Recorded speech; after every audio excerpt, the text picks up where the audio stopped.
बिहार के गया में देश की प्रसिद्ध नर्तकी रही जदन बाई का गहरा संबंध रहा है। जदन बाई फिल्म अभिनेता सुनील दत्त की नानी थी। आज भी गया में जदन बाई के नाम की हवेली मौजूद है। कहा जाता है कि इस हवेली में रईसों की महफिल सजती थी और जदन बाई के ठुमरी गायन और नृत्य के एक से बढ़कर एक कदरदान आते थे। जदन बाई के इसी महल के पास जफर नवाब का महल था, जो अब जमींदोज हो चुकी कहीं न कहीं वह फुहड़ हो गया है। गया से मगध भूमि न्यूज के लिए मनोज कुमार की रिपोर्ट। यहाँ से जदन बाई को जफ़र नवाब, जो गया के बड़े रईस रहे नवाब थे, उनकी हवेलियाँ हैं जो आज के डेट में डाइट का ऑफिस और डाइट में का जो पढ़ाई लिखाई है वहाँ चलता है, वो उनकी हवेली में ही वहीं वो रहा करती थी। और पहले जफ़र नवाब ने उनको गया जी में लाया, और वो भी नवाब साहब भी बड़े अच्छे हारमोनियम प्लेयर रहे अपने ज़माने में, और संगीत के बड़े पोषक और संगीत प्रेमी थे। तो उसी सिलसिले में जद्दन बाई को यहाँ प्रश्रय मिला, संगीत सीखने का उनको मौका मिला। उसके बाद गया घराने के बहुत अच्छे हारमोनियम प्लेयर जो उस्ताद से स्वर्गीय पंडित माधवलाल कटरिया जी के दरबार में भी, उनके सानिध्य में भी बहुत दिनों तक वो रहीं, और शाम की बैठकी हुआ करती थी। तो उनका संगत उनको हारमोनियम से मिला, जिनसे उन्हें उनकी गायकी में और निखार आया। और उसके बाद वो बम्बई गई, फिर वो सिने एक्ट्रेस भी बनी। उस ज़माने में सिने एक्ट्रेस गाया भी करती थी, जैसे मधुबाला और सुरैया, और भी कई ऐसी एक्ट्रेस हुई जो गाना भी बहुत बखूबी गाया करती थी। प्लेबैक सिंगिंग उनका था, और इसी में जद्दन बाई भी एक नाम रहा उस ज़माने में। क्या इनका बैकग्राउंड था? ये इनके जो माता जी थी वो भी तवाइफ में थी, बाई जी थी। और देखिए उस ज़माने में संगीत जो है तवाइफों के यहाँ भी बहुत समृद्ध हुआ है, क्योंकि उस ज़माने में ये ठुमरी वगैरह जो छोटी चीज़ जिसको कहते उपशास्त्रीय विधा, ऊंचे दर्जे के कलाकार बहुत कम गाया करते थे, उसको अच्छा नहीं समझते थे। भले ही वो शिक्षा जो भी बाई जी लोग की शिक्षा दीक्षा हुई है उसमें उस्ताद लोग ही उनको शिक्षा दी है, ऐसी बात नहीं। और ये लोग, ये जो बड़ी बड़ी तवाइफें हुई, जैसे गौहरजान हुई, बड़ी मोतीबाई हुई, रसूलन देवी हुई, सिद्धेश्वरी देवी हुई, ऐसे बड़े जो नाम रहे, ये लोग नाचा नहीं करती थी, ये लोग बैठ के गायन की प्रस्तुति करते थे। जो भी चाहे शास्त्रीय हो या उपशास्त्रीय हो, अच्छी अच्छी गायिकाएँ टप्पा ठुमरी ख्याल की हुई उस ज़माने में। असगरी बाई जो कि ध्रुपद गाया करती थी, बेगम अख्तर जो अख्तरी बाई के नाम से जानी जाती थी, बाद में नवाब से शादी होने से बेगम लग गई। तो संगीत उन उन बेगम तवाइफों के एक घरानों में भी बहुत विकसित हुआ है।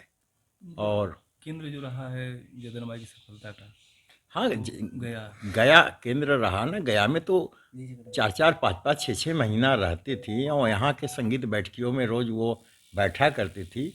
तो जो जिसको अगर संगीत का समझ है, जिसको संगीत डेवलप हो गई है, वो तो ग्रहण करेगा ना अच्छी चीज़ों को। तो उसी तरह जद्दन बाई, बेगम अख्तर सब ने ग्रहण किया। सिद्धेश्वरी देवी, बेगम रसूलन देवी, सबका गया में 6-6 महीना, 3-3 महीना, 2-2 महीना यहाँ के रईस ग्यावाल पंडे और यहाँ के और भूमिहार वर्ग के लोग भी बहुत संगीत के प्रेमी थे। खाटांगी कोठी के, रामी विगा स्टेट के, ये लोग भी बहुत प्रश्रय दिया करते थे।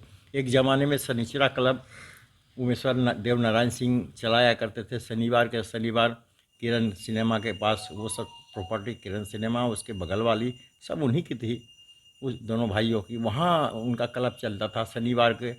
पूरे तमाम बिहार से, इधर उधर से कलाकार आते थे, वहाँ अपनी प्रस्तुति दिया करते थे हर एक शनिचर को। कितने साल यहाँ रही होगी वो?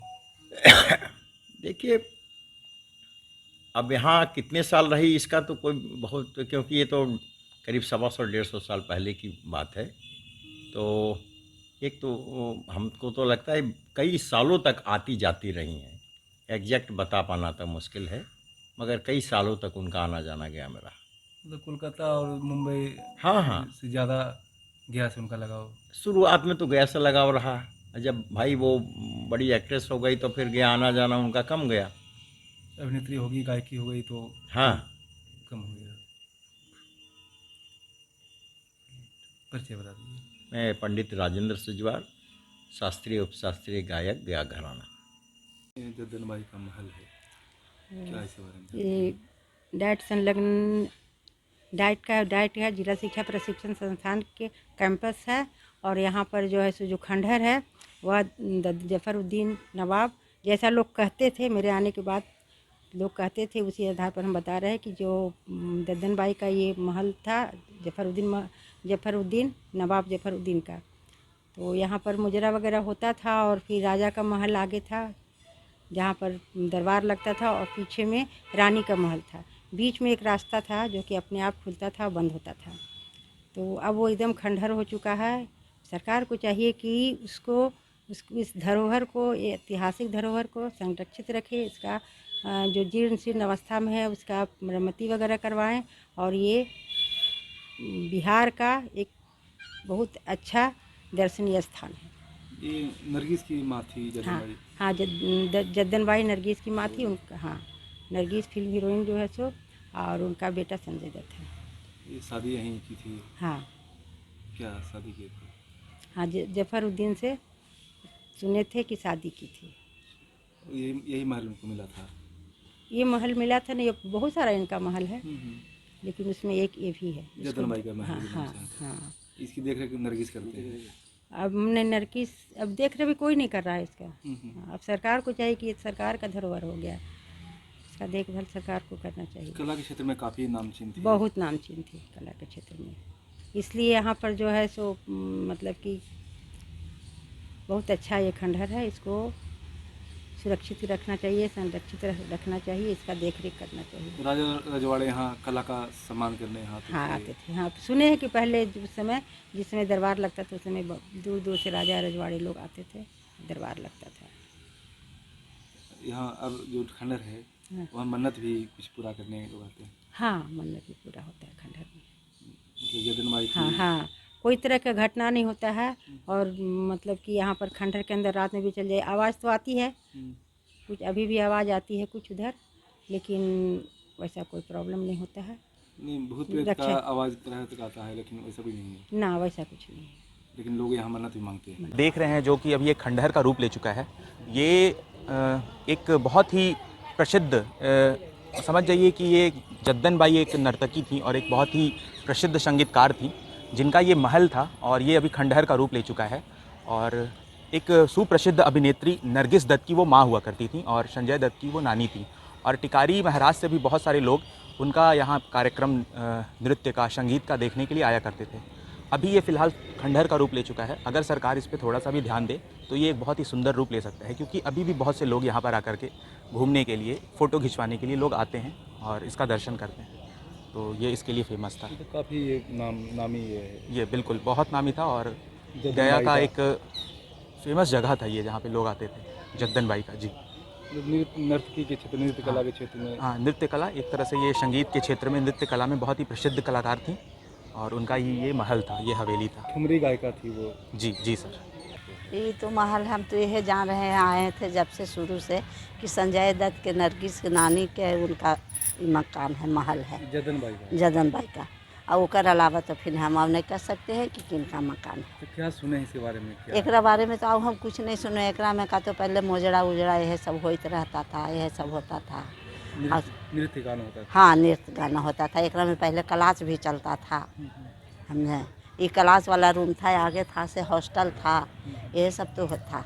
मुजरा काफ़ी नामी होता था। हाँ, मुजरा का तो नामी होता। कौन कौन लोग आते थे उसमें? अब कौन कौन लोग आते थे तो हम देखे नहीं ना, हम क्या तो सुने सुने खाली क्या है सुने हैं? कि इसमें मोजरा होता था। बड़े बड़े लोग आते थे, बड़े बड़े रईस लोग आते थे। हाँ, ये सब आते कब से इसको थे। देख रहे हैं? हम इसको 86 से देख रहे हैं, 86 देख रहे हैं। ये जस का तस, जस के पास। ये जर्जर हो गया। अब तो जर्जर आव हो गए, जब से ये चत के मरे ना, जब से ये छोड़ दिया गया कि जर्जर हो गया। पहले कैसा था ये लगता? पहले तो अच्छा था, मैंने कैसा लगता था? ठीक लगता था, बहुत सुंदर लगता था। भव्य मारे था। हाँ, और जब से ये मरे जब से ही छूट गया फिर टूटे फटे लगा, सब टूट फट गया और क्या हुआ। ये जो धरोहर है आपके सामने जो जीर्ण शीर्ण अवस्था में है, ये अभिनेता संजय दत्त की नानी जद्दन बाई का है और यहीं उनका मोजरा होता था। मोजरा और नृत्य कला में यहाँ प्रदर्शन किया जाता था। राजा जो है वो प्रसन्न होकर के इनको इनके हवाले ये भवन जो है वो कर दिया गया था और उन्हीं के यादगार में वो कुछ दिन तक रहे। उसके बाद फिर वो भी चली गई और ये धरोहर के रूप में ऐसे ही रखा हुआ है जो संस्थान के कैंपस में है। क्या होता था यहाँ? यहाँ नृत्य कला के लिए ये प्रसिद्ध था। कौन करते थे नृत्य कला? वो जद्दन बाई उनका डायरेक्टर थी और उन्हीं के देख रेख में यहाँ नृत्य कला का प्रदर्शन, जिसे मोजरा, मतलब ये चलता फिरता भाषा में मोजरा कहा जाता था। यहाँ के रईस प्रसिद्ध लोग रात में आकर के 1-2 घंटा अपना मनोरंजन के तौर पर इस प्रोग्राम को देखते थे। जद्दन बाई के किन से उनका लिंक जुड़ा हुआ है?